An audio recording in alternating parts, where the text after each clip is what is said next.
મારે બેન પાસે ને બાબુ પાસે કિચન માં મોર્નિંગ માં બાબુ આ ચીપિયા ખખડેસ તો અમાર બાબુ બીજ ફાઇનલી મિત્રો આપણે 12:15 વાગી ગયા છે અને 12:15 વાગતા જ આપણે આવી ગયા છીએ બાબુની ઘરે, કારણ કે આજે આપણે વ્લોગ શરૂઆત કરવામાં બહુ મોડું થઈ ગયું. તો તમને બધાને પહેલા તો મારી તરફથી જય શ્રી કૃષ્ણ ને જય માતાજી. તમારા બધાનું આપણા વ્લોગમાં હાર્દિક સ્વાગત છે. મોર્નિંગ ક્યારનું થઈ ગયું છે ને આપણે અહીંયા બાબુની ત્યાં આવતા જ તમે જોઈ શકો છો આપણે બીજું આરામ કરે છે.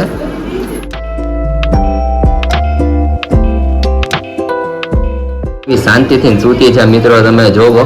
અને મિત્રો અત્યારે તો શાંતિથી સૂતી છે. અમારા બાબુની કાલે જ કહેતા હતા કે રાતે 7 થી 8 વાગે એટલે રોવાનું શરૂ કરે તે સવાર સુધી. તો થોડીક વારમાં આપણે બેનને બધાને મળીએ ને તમને બધાને દેખાડતા જઈએ. અમે સવારના હું બાપુજી કામમાં આમથી નામ ને અહીંયા અમારી બેન બેસી ગયા છે. બેન કેમ છો? કેમ છો? વાત જ પૂછો માં. અત્યારે ફોરેન ના પાર્સલ કરીને જસ્ટ નીચે આવી. શું વાત છે? હજી પાર્સલ બેન તમારે એમાં ટાઈમ ચાલુ જ રહેશે હો. એટલે હજી તો બેઠી ઓલો નો કે ઓલા કાગડા ને બેહું ડાળ ને ભાંગું. હજી તો હું બેઠી અને હું આવ્યો. તું આવ્યો નજરે ચડી ગઈ. નજરે બેન ચડી ગઈ. હું હજી આવીને બેન શૂટિંગ લેતો હતો ને હા ત્યાં બેન નીચે આવ્યાનું દ્વિજાનું દેખાડતો હતો. મેં કીધું આખો દિવસ સુધી સાંજ પડે. કાલે તો મેં એને આખો દિવસ જગાડી ચાય કરીને મારા સસરાને ત્યાં. મેં કીધું આ સુઈ જાય રાત્રે એવી રીતે. તો એનું ટાઈમિંગ તો એને બેઠલું જ નહીં. રાતના 12 થી 4 તો એને વગાડે પાર જ કર્યા.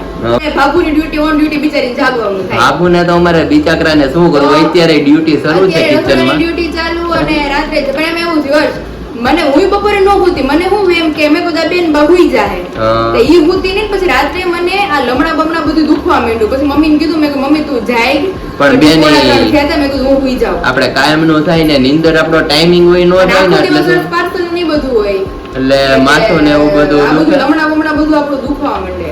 અને શું ચાલે બાકી બેન ને આપણે ગિફ્ટ હમણાં બહુ આવે છે. મેટ છે હમણાં ઓપન કરવાની છે રાત્રે. અચ્છા. ઘણી બધી ગિફ્ટ આવી છે. મેં કીધું કાલ તો ન્યાય વયા ગયા હતા, પછી આજ સવારે ઓપન કરવી હતી. તો મમ્મી કેરીનું સ્ટોરેજ ને એવું બધું કરતા હતા એટલે એમાં ફ્રી નહોતા. હું પાર્સલ કરતી હતી. પછી મેં કીધું રાત્રે આરામથી ફ્રી થઈ જમી કાઢીને પછી આપણે ઓપન કરશું. ઓકે. તો આપણે આમાં શું બેન આપણે ગિફ્ટમાં અંદર કઈ રીતનું છે? આખી પ્લેમેટ છે કે આખા ઓસરીમાં પાથરી દેવાની. છોકરો એની ઉપર એમાં કરે. આખી એબીસીડી વાળી છે. ઓકે. આમાં ઓલું રૂ વાળું હોય છે શું? હા એબીસીડી ને પ્રાણી ને બધું છે. ઓકે. એટલે ઈ રીતની પ્લેઇંગ મેટ છે. જો આયા છે ઈ રીતની. આ રીતની થઈ જાય આપણે. આ રીતની છે.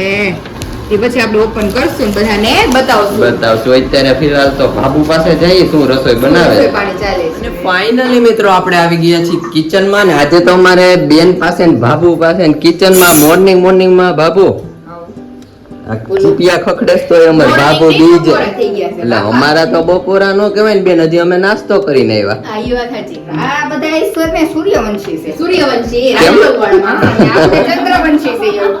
એમાં એવું આવે જાગરા જોઈ. આઈ જાગરા ને દીવ જાગરા. તમે 5 વાગે ઉઠો તો ચંદ્રવંશી છે. ખવારમાં 5 વાગે ઉઠો તો ચંદ્રવંશી. એટલે અમારે ચંદ્રવંશી સૂર્યવંશી અમે બેય છીએ. આ ઘરમાં બેન આપણે રાજયોગી છે એક.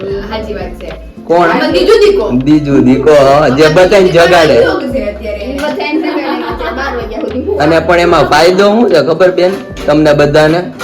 કે તમે પાછા ઓલા ચંદ્રવંશી ઓલામાં રહ્યો ને બાબુ એટલે રાજયોગ ભોગવે. તો અહીંયા આપણી મસ્ત રોટલી થવા માંડી છે. બાબુ ને શાક એનું બનાવ્યું છે? શાક આમાં તુંડા દૂધીનું કર્યું. વાહ ભાઈ વાહ, શું વાત છે. અને ભાઈ હાટુ મગ કર્યા. મગ છે ને આમાં દૂધીનું કર્યું. ઓકે. તો ચાલો મિત્રો આપણું મસ્ત જમવાનું રેડી થઈ ગયું છે. ભાઈ હાટુ મગ કર્યા અને આમાં બાપુજી હાટુ દૂધી કરી. શું વાત છે બાબુ, શાક ચડે છે એમ? ચડી ગયું. પણ વાતોમાંથી સાઈડમાંથી હવા આવી ગઈ. મસ્ત ટેસ્ટી શાક રેડી થઈ ગયું છે આપણું. બહુ મીઠું પણ થાય બાબુ. તુંબડા વગરનું ચડે ને એટલે ધીમે ધીમે બેસે ચડતું થઈ જાય ને. ચાલો બાબુ તમે પણ જમવા બેસી જાવ ને. હું ઘર બાજુ જાઉં. કેવા ટાણાની રસોઈ કરવી હતી પણ આ ઓલા આપણે દીદી છે ને નાના એ લાઈટ આજે નહોતી તો તે મારે મોડું થઈ ગયું આજે. અને કેરીનો રસ કાઢ્યો છે. વાહ ભાઈ વાહ, શું વાત છે. કેરીની સીઝનમાં બાબુ કાયમ કેરી કા રસ બે માંથી એક વસ્તુ તો ખાવાની જ નહીં. તે જો રસ ને રોટલી ને મગનું શાક ને દૂધી બટેટાનું શાક ને વાહ ભાઈ વાહ, આગળ ફૂલકા રોટલી. રોટલી અને પછી કરીએ આરામ, નહીં બાબુ? નહીં ભાઈ ઈ એક તમે ઈ ભૂલી ગયા. આરામ તમને તમારે કરવાનો કેવો પડે ને બાબુ. તમે કહો છો પણ બાબુને આરામ નથી થતો. બાબુ સવારે 5 વાગ્યાના કામ કરે છે તો રાતે બપોરનો સુવાનો પ્લાન કેન્સલ, દીજુ દીકો ઉઠી ગયો છે. ઉઠી ગયા બેન એમ? લોકો તો ઉઠી જાય છે પણ રાતે માણા મોડામાં મોડા 9 વાગે 10 વાગે હોય ને મારે મોડામાં મોડું કેટલા વાગે છે ઈ તમે કહો. અંદાજે 12 હું બારે તો અંદાજે 3 વાગે જ કાંઈ. ઓહો, રાત ને દી ઉજાગરા એમ? ઈ ઉજાગરા છે. વાત બપોરે જવા તો દે. વિચાર કરું ત્યારે તો ત્યાં બેન થાકી આવી ગયા હોય. હા, ઉઠીને. તો ચાલો બાપુ હવે રોટલી કરી નાખો એટલે બાપુજી ને બધા જમી લે. હાલો, આજે બાપુજી જેવો અંદર રમાડે જ છે. આ બેનને રમાડે ને ત્યાં કઈ કાંઈ ભાઈ રોટલીનો લોટ ક્યારનો બાંધી દીધો તો. ઓકે. તો આજે લાઈટ વહી ગઈ હતી. હા, કાક ને કાક ઉપાધિ હોય.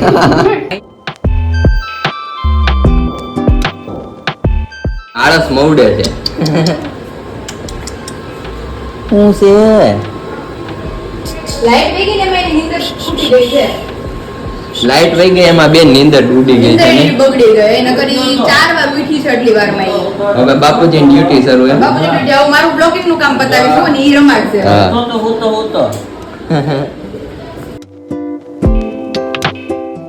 મિત્રો આપણું મસ્ત મસાલેદાર જમવાનું રેડી થઈ ગયું છે. ગુવાર બટેકાનું શાક સાથે સાથે રોટલી, પછી મેથીયા મરચા છે, મસાલેદાર કેરી અને તડકાની આપણે કેરી તો જોઈએ જ, કેસર કેરી. હા મમ્મી? કેસર કેરી ખાવી પડે ને, વર્ષે એકવાર આવે છે. હા, વર્ષે એકવાર ખાવી પડે. મમ્મી આપણે સુધારે છે કેરી. બધાય ફ્રૂટ આવે વર્ષમાં, એક કેરી, એક જ કેરી ને રાવણા હા, વર્ષમાં 2 જ વાર આવે. ઉનાળાનો રાજા નહીં મમ્મી? ઉનાળાનો રાજા, બીજા બધી વસ્તુ ફળ ફૂલ આખું વર્ષ આવે. અને ભાભુની ત્યાં મમ્મી સવારે ગયા તો ત્યાં પણ આપણે તુંબડા દૂધીનું શાક બનાવ્યું. મને કે બેહી જ જા. મેં કીધું મમ્મીએ ગુવારનું શાક અમારે મસ્ત બનાવ્યું છે. મિત્રો તમે જોઈ શકો છો. એટલે મેં કીધું ઘરે જાવ ને કેરી ને ગુવારનું શાક ને એવું બધું ખાઈએ. બરોબર ને મમ્મી? હા, આજ કેરી ને ગુવારનું શાક મસ્ત છે. બેનભાઈ છે કેરી ને હા. ગુવારનું શાક. બેનભાઈ હજી કોઈ છે. રાજુલાનો ગુવાર તો જ આવ્યો જ નથી. હા. એકદમ ઝુમખા વાળો ગુવાર આવે. ઝુમખા વાળો બાબુ લઈને આવે, મને ખબર ને. કેવું જોઈએ, સ્પેશિયલ એક દી ઝુમખા વાળો ગુવાર લઈ આવો, હા, ઝુમખા વાળો ગુવાર લઈ આવો. બધા જમી લઈ આવો. જમી લઈએ હવે મસ્ત. અને મિત્રો આપણે ભાઈ બેન ને ખાઈ લઈએ આજે તો. તો ફાઇનલી મિત્રો આપણું મસ્ત ગુડ આફ્ટરનૂન થઈ ગયું છે ને. ગુડ આફ્ટરનૂન માં તમારા બધાની કે દિવસની બહુ કોમેન્ટ આવતી હતી, તો આપણે મસ્ત ગેસ લઈ લીધો છે. તમે જોઈ શકો છો કે બહુ મસ્ત મમ્મી ગેસ લઈ આવ્યા છે. મમ્મી કેવો લાગ્યો ગેસ તમારો? ગેસ તો બહુ સરસ છે. હવે તો ફટાફટ એક ગેસે દાળ ભાત નું કુકર ને એક ગેસે શાક. હા, તો હમણાં કે દિવસનો મમ્મી આપણે ટાઈમ નતો મળતો એટલે શું ટાઈમ નતો, હમણાં બા બહુ બીમાર હતા ને, તો હવે બાની તબિયત થોડી સારી થતી જાય છે હા. એટલે લઈ આવ્યા આપણે ગેસ નવો.